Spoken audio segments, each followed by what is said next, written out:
What's up, everybody? It's me. It's me. It is PLD. And I'm Richard Eric Jarvi. You're watching Class Action. Welcome. Class action. What is class action? You ask? Well, I'll tell you. Class action is our show here on the Action Industries YouTube channel. A little slice of the YouTube universe that is owned by Ben and Andrew, Ben the Boss Bateman, and Andrew Guy. We salute you. And on our show, we like to take two things, whether that be films, franchises, Hollywood personas, viewpoints, something that we can put up against each other, lock them into a battle to the death with our 5 custom-made categories, and we decide who is a winner and who is a loser. Sometimes we do a top 10 list of something. Because last week we did our first live show. That was an awesome time, wasn't it? Yeah, it really was. And we wanted to do that the whole time. We were pushing me for a long time too. Let's just go live. Let's just go live. Mm-hmm. I'm like, I know, but just the time we record is like 7 a.m. for me. It's something we're going to get an audience. But then we made it work by going late. With no less, with Rachel and PJ, who were awesome. Yes, that was a lot of fun. It was my favorite show of Class Action. Easily. Yeah. Fun. And that's the case. And then when we do special things like that, that's actually our second ranking episode. I think that's going to be our normal thing. We're going to have our usual episode, and then we're going to have our special ranking episodes. Those seem to be the most fun we do when we have guests and everything else. And we have a couple of others in the works, planning them out as we might have some other guests and do some more ranking. That would be fun. So far, we've done Star Wars and we've done Kevin Smith. We have some good ones coming up if we can get them done. We should do something with Lord of the Rings, though. Why not Lord of the Rings versus Harry Potter? That'd be a good one. That could be a good one. That'd be a really great one. That'd be like a big episode. We could do something. What are we doing today, though? Today we're going back to our original format, the Class Action Brief of the Week. We have 2 films we're putting up against each other, and these films were predetermined because they were supposed to be in a 3-way match a couple of weeks back. We couldn't do it. Why? Because Richard Eric Jarvi lived in Estonia, and the movie wasn't coming out there. Weirdly, I don't want to. Okay, I won't say it, but one good thing has come out of this whole quarantine situation is the fact that movies are getting released on home media a lot sooner now. So The Way Back wasn't supposed to release in Estonia at all, but now it's been released. I've finally seen it. We did Warrior versus Miracle. Warrior came out on top. Now we're doing Warrior versus The Way Back. This is going to be an episode we planned to do when originally it was probably going to come out in home media probably a couple months from now. That was the plan. But now we got to do it a lot sooner. If it had only been just a little bit sooner, we could have done our 3-way match. But I digress. Warrior versus The Way Back sounds like a pretty good fight to me. But first, what we want to do is we want to do a little bit of a review of The Way Back, right? Mm-hmm. Yeah, I think you gave The Way Back a spoiler-free brief review when we were doing Warrior versus Miracle. But now I have seen it. We will be reviewing it with spoilers, going back to back, talking about, back and forth, talking about the movie. But before we jump into the review, how have you been doing during this whole quarantine craziness? Have you been busy? Have you been more at home? What's up? Kind of funny. I feel like everybody has been having getting bored out of their mind, or they're streaming more, and it's like they have a lot more free time in their hands. Or I'm actually pretty much the opposite.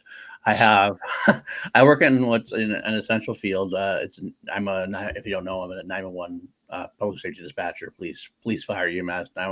So I'm busy. I'm actually busier. I'm working a lot more overtime because we have some people who are out due to the illness, or they're quarantined, or they've met someone who's quarantined. So I have less dispatchers. That means more work for me, which I don't mind. That's a first world problem. I know a lot of people have lost jobs and are struggling to make ends meet. And I get that. It's a horrible thing. So I will never complain about working extra, but it is kind of crazy. But I've also been getting involved in helping a lot of people out. In the if you don't know, the Schmodown universe, the action universe as well, helping people with their own streams. Got John Roke has been streaming a lot, Mark Riley, Roxy Stryer, a lot of people. We've been helping them as well. So I've been keeping busy, definitely a lot busier. I'm actually busier now than I was before. So how about you? How are you guys over in Estonia? That's a different world for us as far as but it's been hitting us as hard as pretty much everywhere else. The thing that's in our favor is that we have way less people. We have like 1.56 million people in Estonia altogether, and in our capital, Tallinn, there's like 400,000 or 500,000 people. But it's still crazy. There's the percentages are not great. We're pretty much on lockdown, but in this crazy time, I've changed jobs. Not sure if it was a great idea, but I'm really proud of where I work now. It's the Estonian TV station broadcast, corporation. I don't know what you call it in English. And I have a lot more work than I did before. We're launching a streaming station, so it's been crazy. Yeah, it's been pretty crazy for me. But overall, yeah, like you, I think I've been way more busier now. It started off pretty cool. I was like a home office, stuff like that, but now got to be at work as well. So. Right. It's a crazy time, and I think it's something that we will be remembering throughout, the history of humankind, pretty much. Absolutely. I still feel like this has a chance of getting worse before it gets better. I'm hoping not, but it just seems like there's always something. Kind of waiting for the other shoe to drop still, but hopefully I'm wrong. But hopefully we can bring you some levity. Sorry, you were saying. Yeah, that's what I'm saying. Let's bring some entertainment, some fun conversation. Although, as we say that, we're about the way back. Not exactly a fun-loving movie. It's not when you just go some watch fun stuff. Let's talk about alcoholism. Alcoholism, guy at the end of his ropes. Definitely a feel-good movie, right? No. Yeah.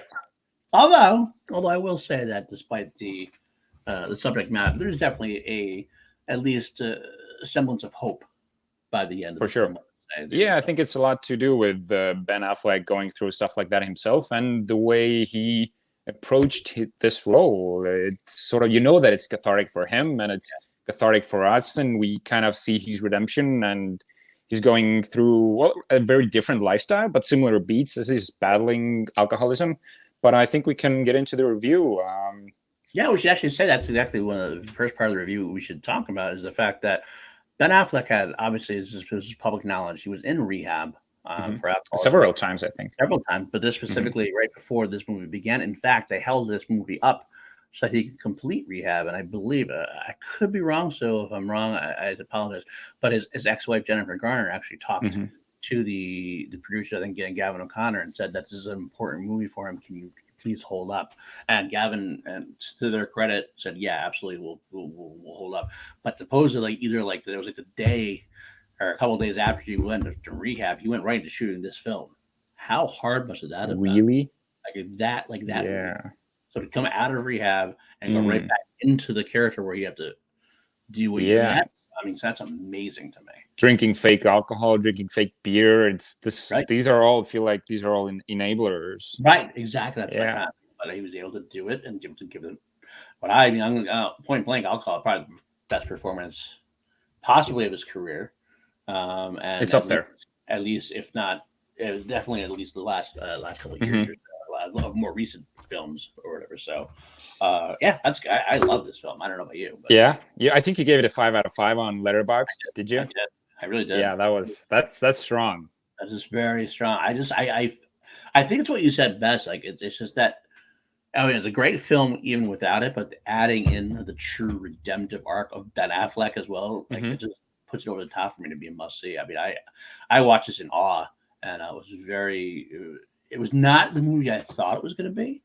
Okay. I don't know what I expect necessarily. I guess we could say I thought it was going to be the third of the sports trilogy, like a Miracle, Warrior, and then The Way Back. That's kind of how it was marketed to a degree. But the sports definitely takes a little bit of a back seat in this film. It's there and it's important. Sure. Yep. But it's definitely a secondary feature. So it kind of went a little bit left when I thought I was going to go right, but it didn't change. It actually didn't change anything for me as far as my admiration of the film. But I talked about it a lot. So what were your thoughts? I'm kind of curious now that we haven't really talked about it. No, we haven't. It's interesting. It's changed now for me. I saw this movie maybe a week ago. Okay. I was super hyped and maybe overhyped. Because I remember when I finished the movie, and me and Britta, we both watched it. She was on board. She liked that type of drama. And we were both like, okay. Because I prepared it. It was like, it's going to be a very harsh movie, very tough subject matter. Just be prepared. And when we finished, it felt predictable. But I was like, okay, this is, he's broken up with his wife. Something's happened. I think their child died or something. It feels like, why would have they broken up? And it's like, okay, that happened, and that I'm pretty much how the basketball games are gonna go. He's gonna relapse at some point. He's gonna have his breakdown. He's gonna try to get back. So it felt beat by beat. I was sort of expecting what's going to happen, but now I was like watching through some bits of the movie before we went live, and the moments felt more profound. I don't know. Okay. It was, now that I had my expectations like off the table, I feel like I like the movie more and more now. Okay, I will. But it's still a 4 out of 5 for me. Okay, I will push back a little bit in terms of predictability. I mean, I do agree. There's definitely, you have a movie about alcoholism or rehab. There's going to be those points that you're going to hit. It's hard not to hit those points. You got to see them at their worst. You're going to have to see them at their lowest point. You want to see them struggling back. But I will say there's a couple of good things that worked for me when they had the reveal that their son died. I thought there was a big reveal. And it was well done. It wasn't like thrust in your face too much, kind of like led down that path for bam. But then most importantly, what I loved about the film is that it wasn't, even though there's specific beats were hit, it wasn't a very Hollywoodized version of those beats. Like, for example, when he gets, we're going full spoilers, obviously. When he gets fired off his Sorry, job, say again. When he gets fired from from coaching. In my head, I'm kind of like, well, how are they going to make this work? How is he going to have a redemptive final arc? You expect him to have this thing where he somehow comes back and coaches and the boys win and he has his moment. And they don't Hollywood. Yeah, they don't. He doesn't. He can't come back. There is no way he could come back because it wouldn't make sense in any way, shape, or form. But the victory isn't him winning the state championship or whatever. It's the fact that you watch the boys and how much they've come together as a team, and getting goosebumps. Right, exactly. And his personal victory of he has a scene with his wife or ex-wife, and he like breaks down. I'm sorry, I failed you. I failed my child's mother, and he accepts treatment and he takes that step forward. And at the end, we're left with a guy who's not. It's not over. They don't try to say, "Oh, happily ever after." It's basically the guy's chosen to take that next step. What's going to happen after that? We don't know, but things are looking forward, looking future, looking hopeful. I love that about the movie because it leaves you with the hope, but it's in no way is it like cheesy at all. No Hollywoodization of it. I'm going to push back, or not push back, but ask you this. Yeah. Take Ben Affleck out of this movie, insert another solid, good actor, maybe Oscar-worthy actor. Okay, so a great actor, but not Ben Affleck, not someone who has battled with alcoholism. It's hard for me to do. Yeah, right. That's sort well. of. I know that's not fair because that's Ben Affleck was in the movie, right. But take him out. It's kind of a generic movie in a way. I can't answer that. I don't think I really can't answer that. It's hard for me. It's really hard for me to divorce the two. I will think that by trying to think about it, it might be more generic movie, but the ending was still solid enough for me that, again, like I said, it still wouldn't be Hollywoodized. It still wouldn't have that like cheesy moment. It would be a definitive ending, which had that nice, hopeful ending that wasn't overdone. I get it to a degree. It probably wouldn't be as good. You're right. It probably wouldn't be as good. But I don't know how much I could slate it for it without seeing it. Yep, I get it. So just a quick question: Is the cord coming out of your headphones? It feels like it's almost loose. Well, I don't think so. Is it? Yeah, up there. Maybe it is. Yeah, there we go. I don't know. It felt like it's coming loose. Oh, thanks for checking for you. You always got my back. I should mention real quick also, I don't throw it in there, from a real factual point, is that I heard that Gavin O'Connor mentioned in an interview that the scene I talked about, the scene where he talks to his ex-wife and says, I failed you. I failed my child. That scene was the one he legitimately Jennifer crying down like right after he literally broke down and was sobbing and hysterically. And yeah, it was basically him talking to Jennifer. Yeah. We were talking as well while we were watching with Bryce. Like that's him talking to Jennifer. That's right. For sure. It feels like beat by beat something that might have happened, and he's pulling from real life there. So, with that being said, that's why I have to like kind of push back against your thing anyway, because that's an ingredient in the show. It's a good ingredient in the movie. You can't take it away. That's a good ingredient from it. So I can't. You could say hypothetically, what if? But to me, it's like I don't really care what if, because my what if it says that this is a part of the whole. So that makes sense. So I love it. I love it a lot. It fits well in my shelf. Gavin O'Connor can do very little wrong as far as I'm concerned. That's right. Director. So he knows I'm what he's hoping. doing. Sorry. I was done. No, go ahead. Finish your thought. I was done. Yeah, I said he can Okay. Yeah, no, and I want to see The Accountant too. Yes. The more I think about it, first off, Accountant was like an okay, it was above average movie for me. I watched it like 2 and 3 times now. I like it a lot. I want to see a sequel. I like it a lot. I think it's a lot. There's a lot to be said about it. I mean, I guess I can see where some people slept on it. I can see where some people don't love it. But I thought it was great. I thought conceptually it was great. Again, Affleck was good in it, and it was fun. I thought. Did you know? By the way, I don't know if you knew. Like he was supposed to. Gavin was going to direct Suicide Squad, the next Suicide Squad, at one point. I don't think it was Gavin. It was. Maybe. Oh, was it? He stepped. I don't know how he either stepped away or I don't know exactly how. I mean, I know now it's James Gunn, but that would have been interesting to see Gavin taking on something so fantastical. I'm almost kind of curious how he would direct that in a way, but I don't know. Just interesting food for thought. I don't think he will work as well in these franchise superhero movies. I feel like he should just keep his sports dramas and maybe just like heavy dramas, some action, but have a very emotional core type of movies. I don't necessarily disagree, but part of me wants to see him like shoot out of the box just to see what it's like. You can always go back. It's only one movie, right? You can always go back and do something else afterwards. But that's true. Yeah. So we'll have to find out. Maybe someday we'll see it. Let's hope so. Well, all right. That's 4 out of 5. I got a 5 out of 5. That's where we are with that. Before we get into our brief for the week, let's play our favorite game, or at least mine. Yes, sir. On this show, Class Action, we bring the Ed Harris. I love Ed Harris. Everyone knows that. And we play. I do too now. All right, see, that's what's working on. At one person at a time.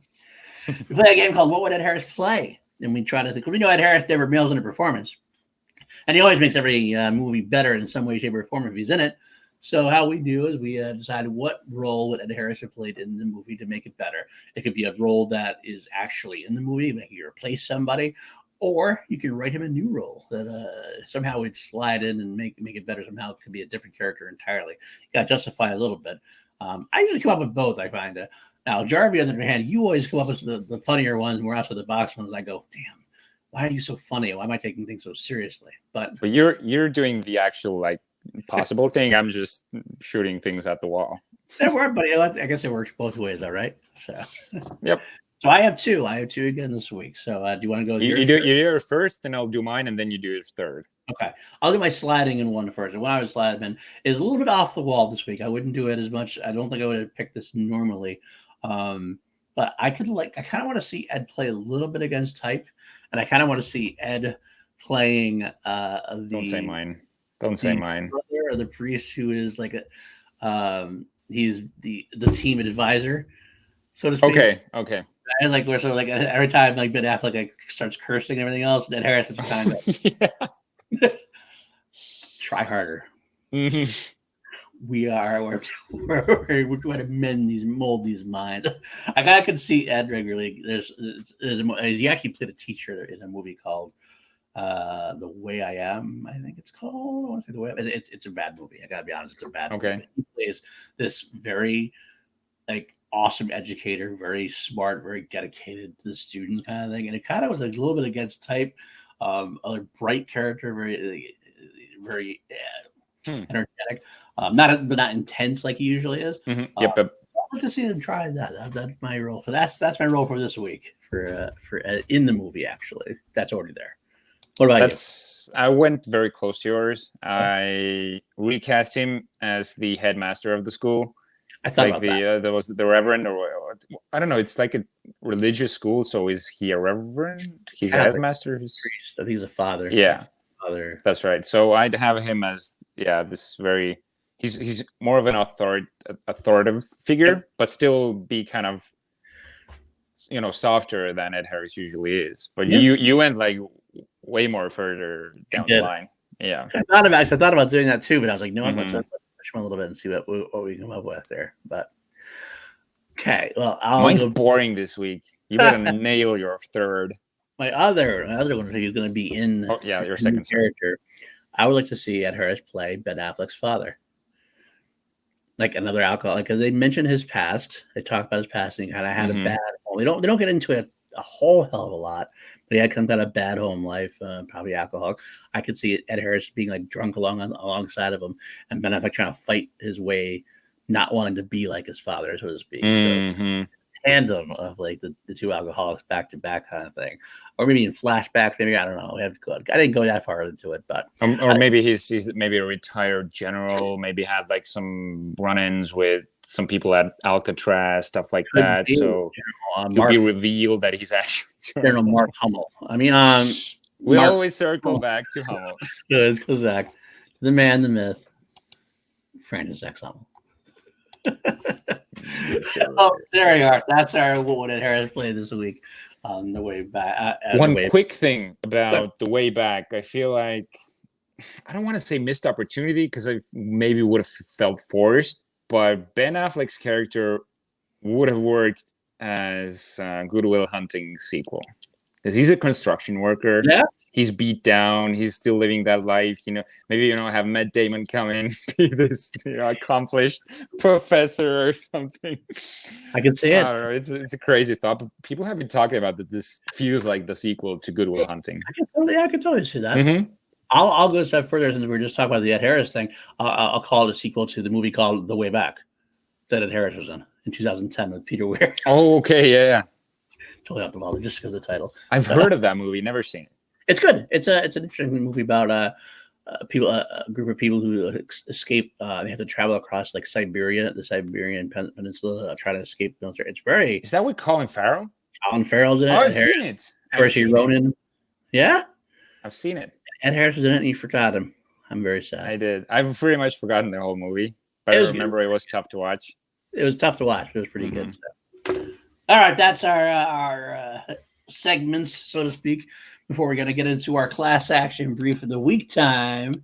Of course, we have 5 custom-made categories that we came up with. It was a little easier coming up with the categories this week because we kind of basically just cheated and used our ones that were saved for Miracle vs. Warrior, tweaked them a little bit.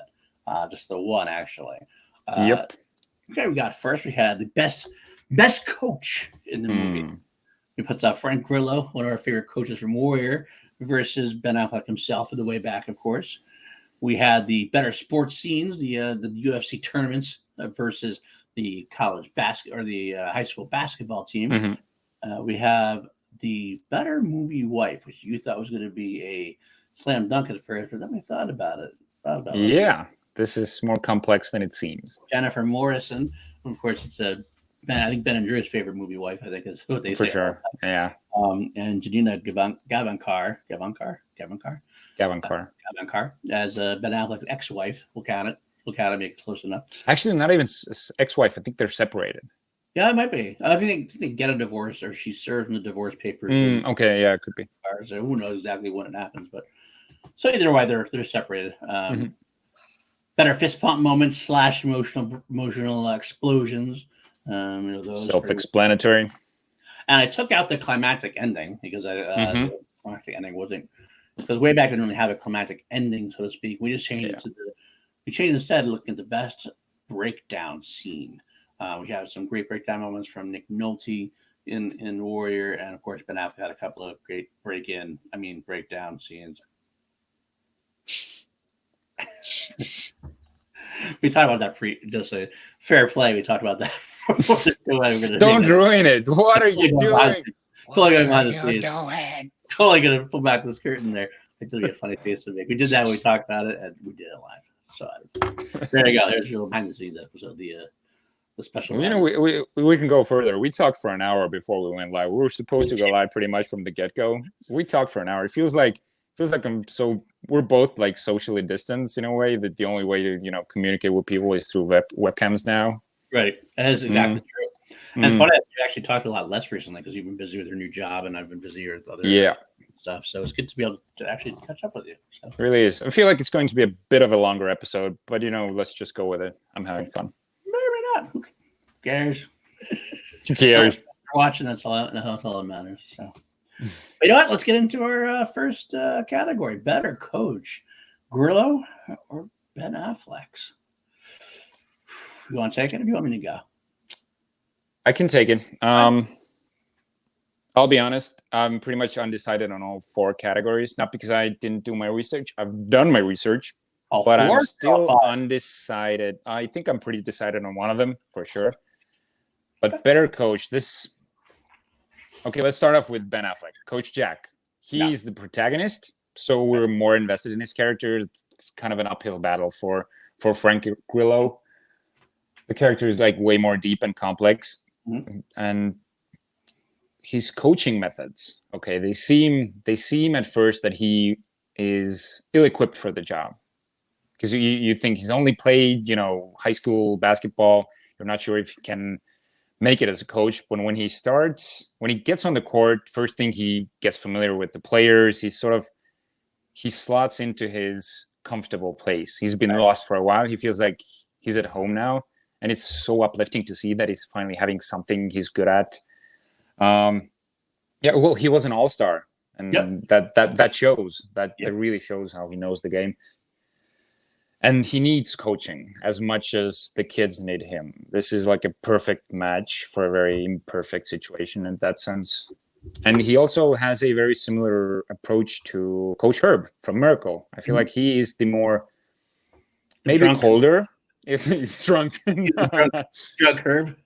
Oh, he's a colder approach with him being a coach. He keeps himself distant at first, but works towards his goal. He's very goal oriented, just like Coach Herb was. He would pretty much do anything to get 100% from his character, from his players. Yep, now Frank Grillo, Coach Frank Campana, very edgy, unorthodox, new wave type of coaching. He's very close. Sorry? Beethoven, baby. Yeah, I have that written down, actually. he gets very close to his... We talked about it. No, that's fine. We talked about it in the previous episode. He gets very close to his players from the get-go, wants to help them in their personal lives, in, them being his trainees. But he also develops this cutthroat attitude towards the very end when he talks to Brendan, and he goes like, if you don't win this fight, you don't have a home. Right. You feel like until that point, he pretty much wants the best for Brendan. He's willing to go the distance, but he doesn't need him to win. When he says that, he flips as a character a bit. Yeah. Which is so cool to see. He's like, oh, you went there. Oh, yeah. Don't look at him. Don't look at him. Look at me. It's tough. Look at me. It's tough. I'm undecided. But you want me to talk through this? You go, and then I'll... Okay. I mean, I don't have a lot to say. It's different from what you have said. My initial thought is leaning Coach Jack, because you see you get to see the whole process more. Whereas with Coach Frank, you only see a bit of the process, but I do think you see the more improvement, obviously, out of the kids than you do out of Joel Edgerson's character and Brendan, because Brendan had already been a fighter. He was a good fighter, a raw good fighter. He just needed a little bit of a fine tuning. Whereas the kids, he needed to do a lot to get those kids to work and gel on the same team. He needed the captain to step up like he did. And he had a lot more to overcome to do it. He had, obviously. So, but I mean, part of it is not really Frank's fault, because it's not Frank's film. Warrior is not Frank's film, obviously. It's hard for me. I might want to give it to Coach Jack, but the only reason I hesitate is it really a fair matchup? But that's right. Yeah. Imagine if Frank Grillo had a spin-off movie with as Coach Campana. I think we talked about it before. I think we did too. Yeah, it'd be so cool to see. Maybe Gavin O'Connor could do it. That'd be cool. I'd love to see that. But without, unfortunately, sometimes this happens. You can't have a matchup that's perfectly matched up. There's somebody. So I'm going to give it to Ben Affleck myself, I think, because it's just more of an enticing And that's the exact reason why I'm giving it to Frank Grillo, because he's having less time, but he will still have a huge impact on you. Okay, fair enough. Absolutely fair enough. And I'm not just doing it to spite you. Sure. All right, better sports scenes. Better the UFC or the college basketball? I keep saying college basketball. I mean, high school. This is a tough one for me because I know the UFC is some of the best. Actually, it's kind of funny. I mentioned this is that one of the Action Army generals is a guy named Matty Gunner now.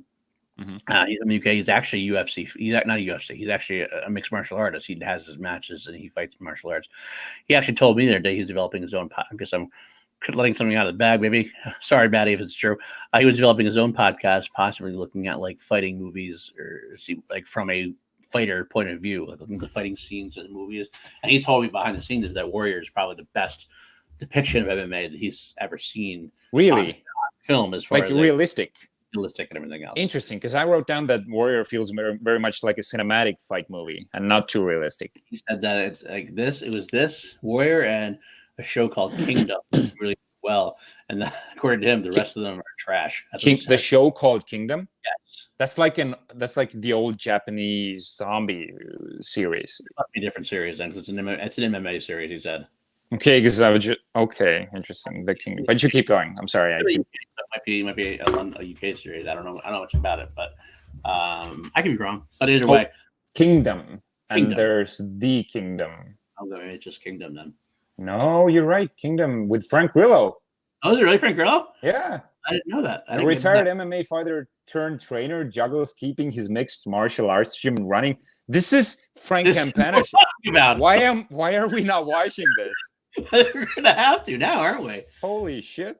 Thank you, Matty Gunner, for. I didn't get a chance to look into it further. I mean, just our conversation like last night or the night before or something to that effect. So I'm downloading this. I mean, stream. Don't download. No, we can't do that.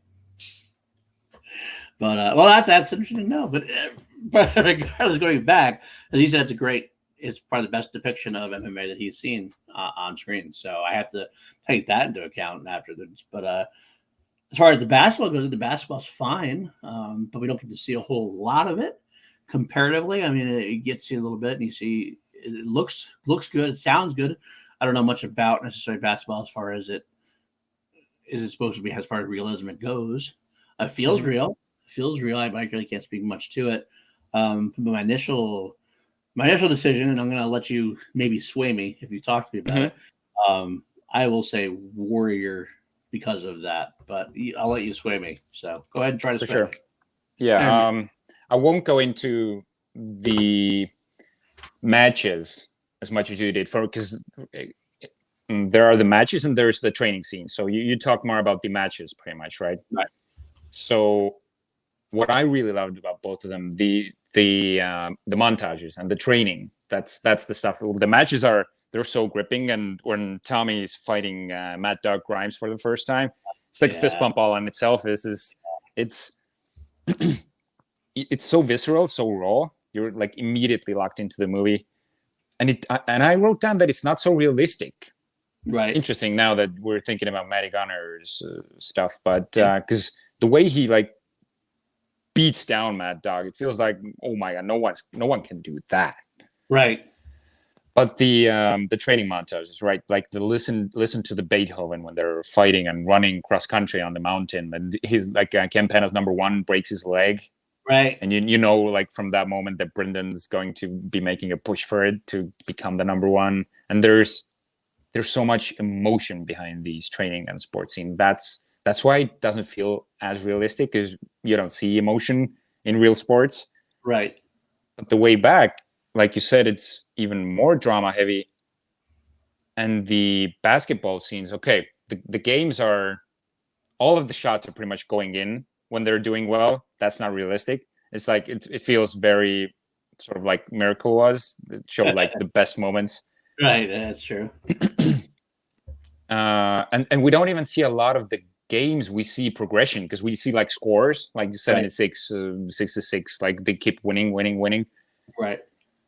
So I think it's a bit unfair towards the way back, but I have to give this to Warrior as well. I'm not going to be swaying you. All right, fair enough. Fair enough. Okay. Well, Although the training scenes in The Way Back, they were pretty cool because you can see how Ben Affleck, well, Coach Jack goes, like really gets into the players and how he manipulates them as well. Is I think the center is the one he like throws out of the team. Yeah, and then brings him back as well and stuff. And that's how he motivates him, I feel like. Oh, yeah, absolutely. So again, Coach Herb sort of feels like, no, Coach Herb doesn't kick out anyone, but he brings in this like rival, to get them to be better. Other miracle type moment in the Way Back too, when he's trying to get the guy to talk, his captain to talk. He keeps going back. I can't hear you. I can't hear you. Yeah, that was so cool. Can you hear me now? And that's it. You can hear it now. Exactly the same. That will get them going. Exactly the same. Or the team. I'm the United States of America or whatever. And he just walks off. Hey, gentlemen.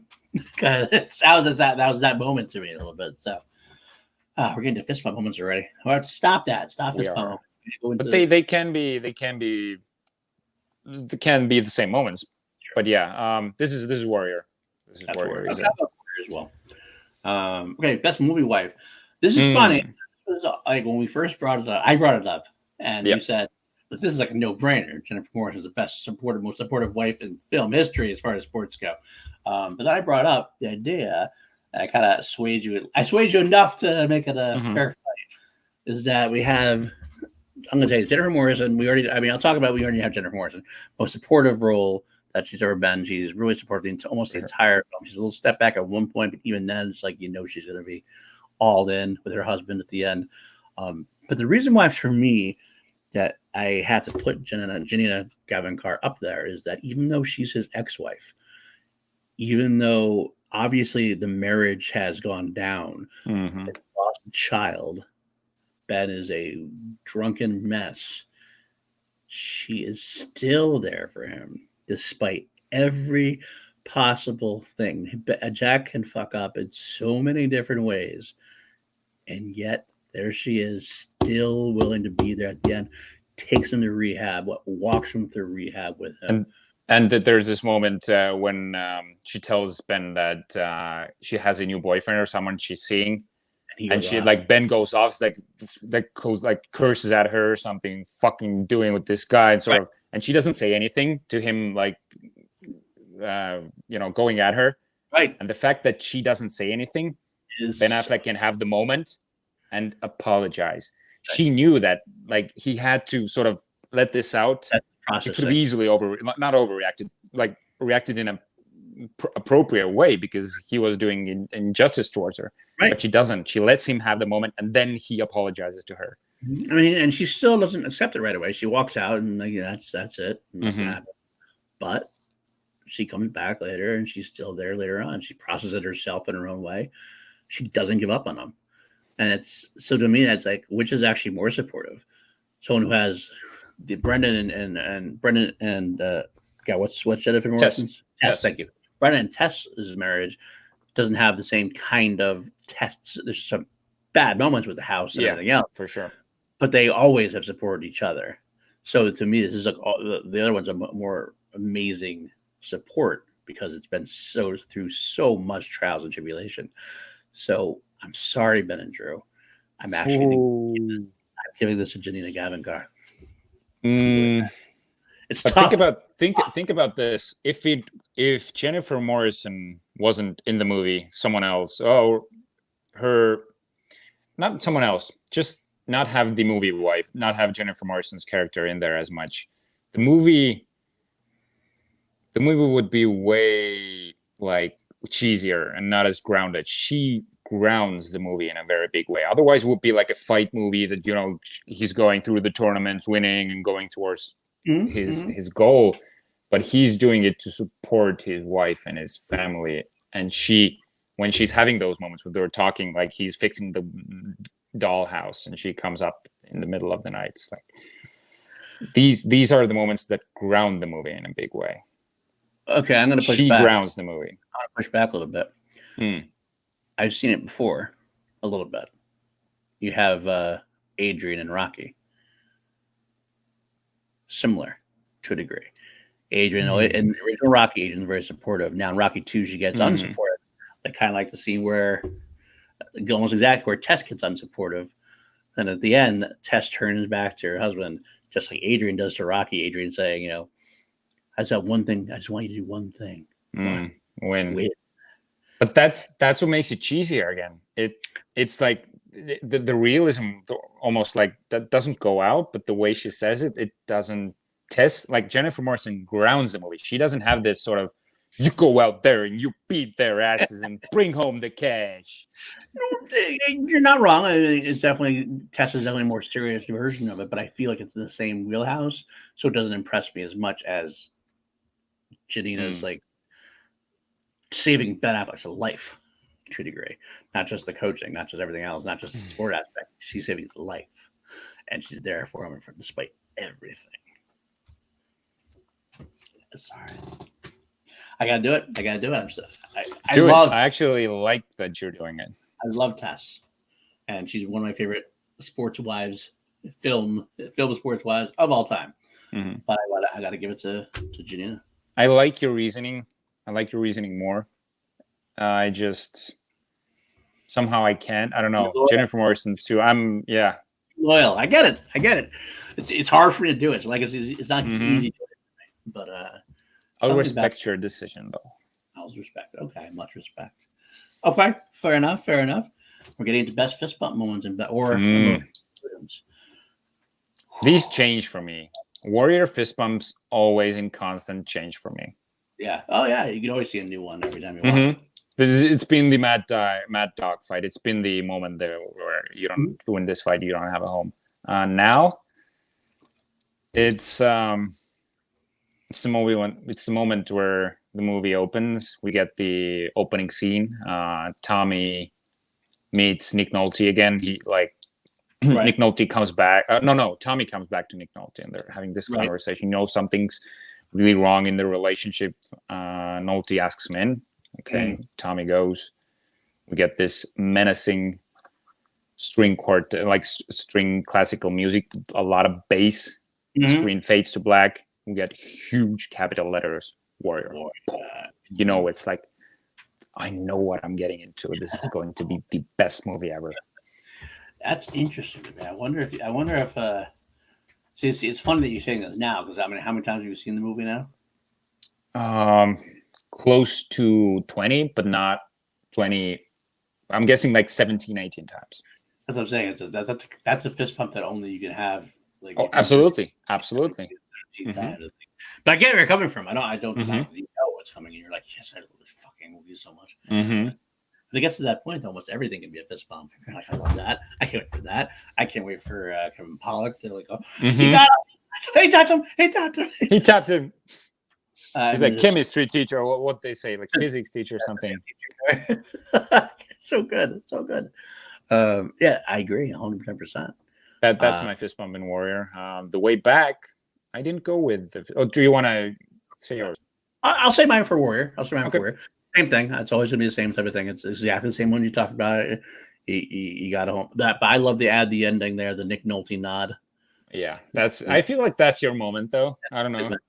Nick Nolte nod. I'm like, what are you doing? What are you doing? What are you doing?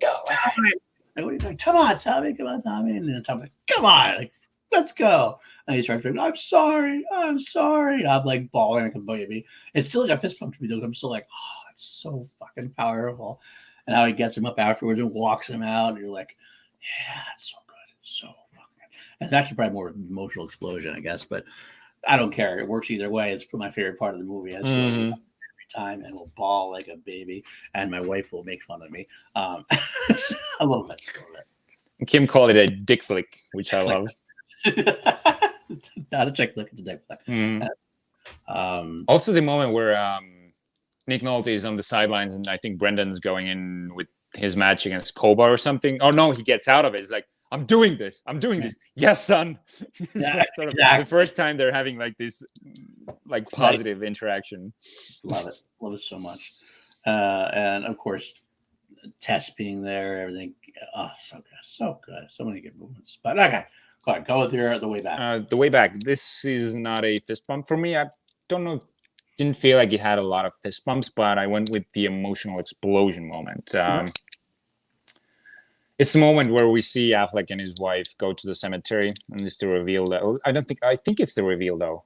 When they go to visit their son, yeah, and they're just like she's sort of holding her cross and just like talking.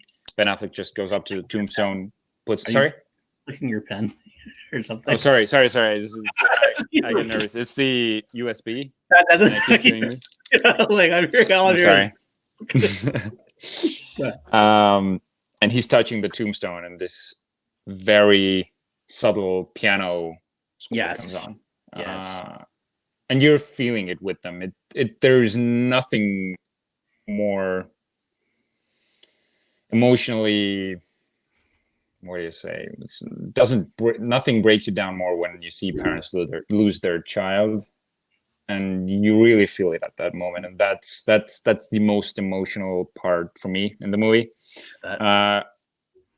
With the moment where their friends are at the hospital and they lose their, like, these two moments, because you know that he's going through those beats, right, as their friends are. He just has to walk out. I can't do this. I can't be here. Yeah. I agree with that entirely. I love those moments. There's so many powerful moments come to that. But I also want to highlight, and I don't know, some people might find it cheesy, some people might find it good. It was probably one of the more humorous moments of the movie, and the team is going up against the state, their biggest rivals there. Oh, right, again, like the second time. The first time, actually. Oh, okay. And Ben Affleck gets fucking pissed, and he goes, "You guys are a bunch of fucking pussies! Go in there, you got to throw a goddamn elbow!" He tried like cursing him, starting out there. It's like, I'm like, what the fuck is going on? And the priest is like, Jack. And then you go out and you watch them like start getting in. You start going as a team, and they actually come back and like actually. I don't think in the match, but they show.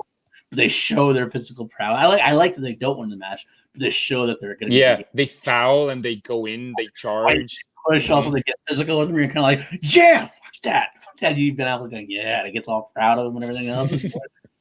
So, you're not supposed to cheer because you're high school kid. He's like, pussies. But you cheer it anyway. You love it. That's my biggest fist bump. I almost was like, yes. Not into the big moment, not into the shots made. Although those are kind of cool too. A 3-point shot was made and everything else, but that moment specifically, that was the big thing. And of course, similarly, when he goes off one of the refs again after he had been admonished by the priest at one point, he comes and sits down. He's like, "I'm trying, try harder." Yep. I like your moments more because they're more positive. It's more traditional, probably sports movies moments in a way, but it made me really excited to watch. I can't wait to watch it again because of that stuff. To be honest with you, too. So those are that. I'm going to give it to Warrior. You're giving it to Warrior. Okay. I want to give this to The Way Back, but Warrior is the reason why I love movies. Like Warrior is a big fist pump. This is the definition of a fist pump movie. Don't deny it. And even though there's a very emotionally gripping, there was a lot of emotionality in The Way Back. I can't discard Warrior for a better fist pump. I don't disagree. I got to give it to Warrior. So, I think the only reason I'd want to give it to The Way Back is only because The Way Back is newer and so it's more fresher. Like every time I watch Warrior, it still hits me every time. But The Way Back's one were just more recent, so kind of like this new, like, oh, that's awesome. Yeah. Where kind of like I'm waiting for the ones in Warrior. You don't have to see it 20 times. Like, here it comes, here it comes. Don't you wish that you could wipe your memory and watch it again? Oh, you don't even know. Even know, and you actually do know. I know you know, but yep, exactly. So, but I will give it to Warrior for the same reason too. Because at the end of that, I can't penalize it for being that okay. So that's where we're going with that. All right, better breakdown moment. Weird to say better breakdown. Breakdown scene, we'll say, more powerful, or more important. Now, I will say that this leans towards The Way Back, almost. It just like kind of like how it's almost the same thing as the coach situation in terms of the emotional breakdown scene with Ben Affleck is more integral to the film. Yeah, than Nick Nolte's, because Nick Nolte is a secondary character, an important secondary character, still a secondary character. Although it's one of the biggest moments of Warrior is when he breaks down, finally has his drink after being riddled and beaten down verbally and emotionally by I am blanking on every character name. I know Tom Hardy. Yeah, Tommy. Tommy. It is Tommy. It's right. I want to sound like Tom Hardy. Yeah. So by Tommy, he gets beaten down verbally by Tommy, but and he finally comes, and Tommy finally has a moment where he like accepts Nick Nolte, or not accepts him, but like he lets his guard down and like consoles him and helps him and everything else. Whereas the whole movie had been so anti. Yeah. Very prickly, like very much of a douche jerk. Doesn't do justice what he does. Exactly. He's destroying him. Exactly. So he finally breaks through and does that. Whereas the way back, it's all about. I mean, there's actually plenty of breakdowns. Specifically, one was the rock bottom. And he goes home with a girl from the bar after. The worst part about it, the guy gets fired. He's doing so much better in his life. He's not drinking as much. He's still an alcoholic. Yeah. There's no doubt he's never stopped being an alcoholic. But you see how much better he's doing in his life, and he seems taking steps forward. You understand there's a zero tolerance policy for all that stuff, and it's rightfully so. But at the same time, you can't help but watch. You don't understand, Father. Like, you don't see the progress he's made, and you're going to destroy him and send him back. And sure enough, goes back to the bar, gets his girl, goes in the car, has an accident with his truck, and then goes to meet her in the house and goes into the wrong house. It's so uncomfortable. So uncomfortable. So uncomfortable that moment. The guy comes out. He's like, oh! Tries to make a break for it. Almost makes it. He gets thrown off into the street. Yeah. So bad. It's a powerful moment, though, and it's necessary to this story, obviously. So, exact same moments for me. Yeah. So I gotta say, I gotta give that one the way back. Yeah. It's more integral to the story than Tommy and Nick Nolte character. Yeah, there's an interesting thing though that happens with the Moby Dick scene. Nick Nolte's acting it's like sizzling with emotion. Every inch of himself is poured out. He's like this super angry, and he goes up against Hardy's very subtle and grounded performance. And I love the balance of how they come together. Like very different acting, sort of coming together. You can see Tom Hardy starts to shed a tear, and when he like nurtures him, takes his head, like comforts him, he comes down, and Tom Hardy gets more emotion. They sort of like line up, and they're on the same page. I just started thinking about this when I was doing the show notes, and I had looked at it that way before. It just felt like it's my favorite scene in the entire movie. It's not a fist pump moment, but it's the emotional explosion moment. I get that. And I love that balance. Although the fact that the break-in, you can't even say it's a break-in, it just stumbles in there. But yeah, like legally speaking, it's a break-in.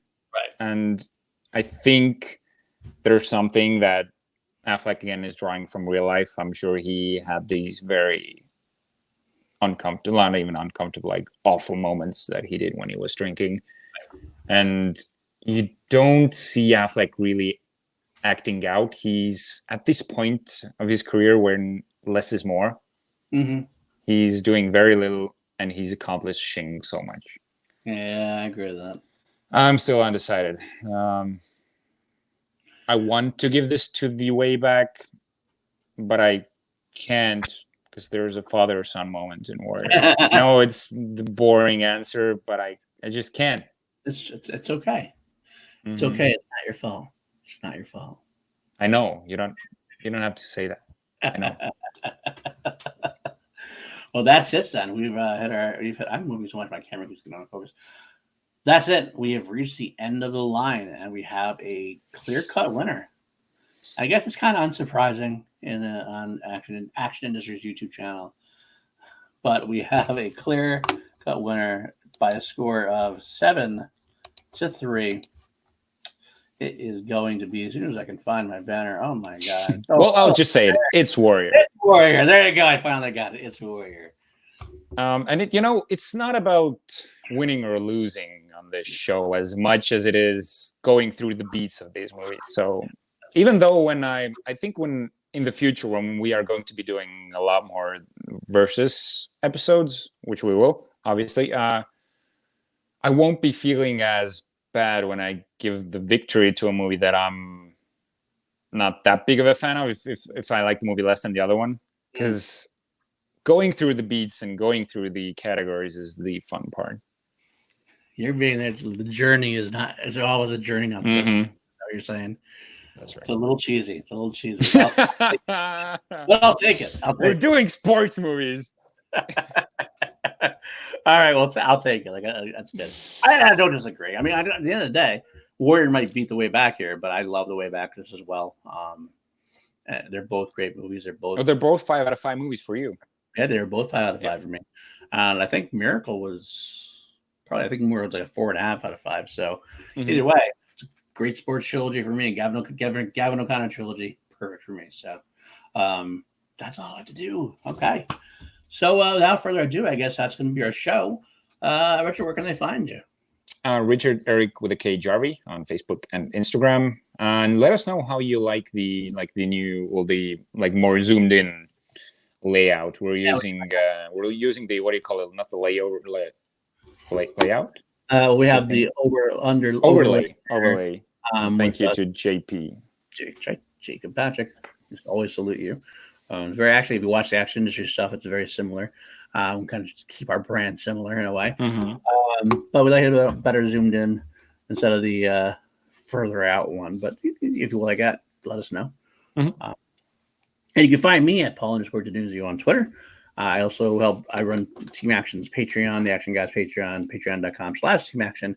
A lot of new tiers there. A lot of fun coming up there. They have a lot of new shows coming out. I'm very excited about the new show. The greatest movie ever made. Oh, that one. Yeah, too. After the captain, that's the Patreon's the captain. It's $25 plus. That's right. You have a special stream just for them, where they will answer all the questions, not just the ones that are super chatted and streamlabbed. But the show I'm talking about is the greatest movie ever made. It's going to start. Probably is going to air. It's going to start tonight. The first episode is actually tonight in a couple hours. Actually, by the time this airs, it's going to be in a couple hours. It's going to be The Edge is the greatest movie ever made. That's what I want to turn tonight. It's basically a spiritual sequel to Action Movie Anatomy. So if you love Action Movie Anatomy, you're going to love this show. I suppose they're bringing back a lot of the old favorite categories and segments and stuff. We're going to update them for the new millennium, so to speak. And we'll have call-ins, some guest call-ins from the generals of the Action Army. It should be a lot of fun. I'm looking forward to quite a bit. So, but you can also find me on my own YouTube channel called PLD Projects. That's when I started. Star Wars and V are the two shows I get into at this point. Hopefully going to branch that out some more. And, of course, on Call to Action podcast, which is the after show for the movie Trivia Schmodown, which you should go look that up if you don't know what that is as well. So, yeah, Schmobates and Chill to Action. Woo! Doing great. That's right. All right, well, we don't know what we're going to do next week. We kind of come to the point where we never really plan until afterwards, until after this episode. We always go, let's get this episode done, then we'll worry about next week. I'd like to see us try to schedule out more in advance. We actually have some idea, but especially now that there's not a lot of new movies coming out. Although there are more home releases, obviously, but still, yeah, we can plan out more. Try to do some more older ones as we can, and that's okay too. I like some more old standby, their old favorites. Like I said, we are working on some guests. I think we're going to try to shoot for. I'll say this: we talked about it before. I think we're going to try to shoot for maybe once a month. A live show on Sunday nights if we can. We'll see if we can do more. I want to do more. I do too. It was a lot of fun. So if you have any ideas for shows you'd want to see, put them in the comments. We always read the comments. For sure. Yeah. We'll never outright say. I know somebody talked about doing a Fast and the Furious one. Ferris McDonald's talking about that. That might be what we could do eventually. I'm not quite. I would like to. Yet, but maybe we could. I know you like them more than I do. I do like the Fast and the Furious franchise. It's like so many. I don't know if I want to rewatch all of them right now because I just watched them through I remember when you watched them. Yep. So I might want to give it a little more time Maybe before as we get closer to Fast and Furious 9, that's when we'll do it then. But we'll have to see what's going on with that. Other shows are always a possibility too. So let us know. Hit like and subscribe, and we will see you next week. Court, my friend, that's adjourned.